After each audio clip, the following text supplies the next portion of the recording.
I guess growing up, he was already famous when I was a child, so it was natural. We didn't think much about that. Just imagine knowing that your passing is near. He was giving back all the way to the end. It's a beautiful day in this neighborhood, a beautiful day for a neighbor. Would you be mine? Couldn't you be mine?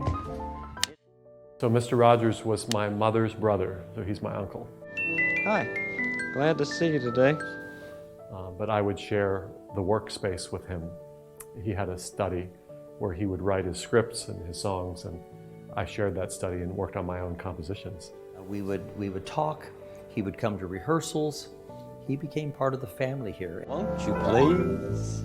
I always watched the show growing up. But it was just like, there's Uncle Fred. You know, it wasn't, there's Mr. Rogers, there's Uncle Fred on TV.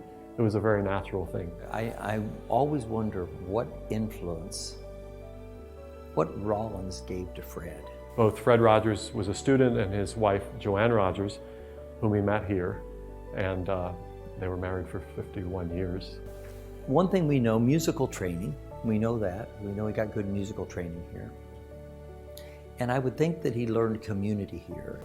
They loved Rollins, and when I began to teach here, it was, I think, very satisfying for them that the family still had ties here. There.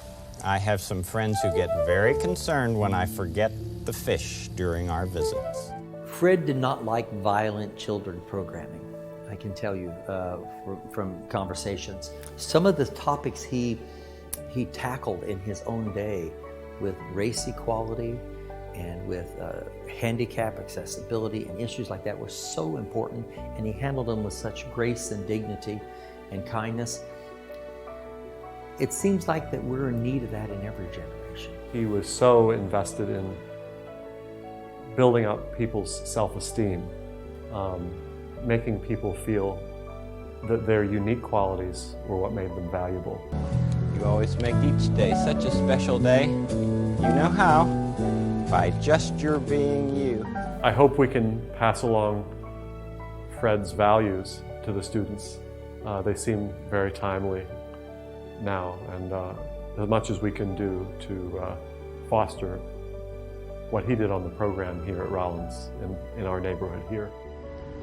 But I would like to tell you what I often told you when you were much younger. I like you just the way you are.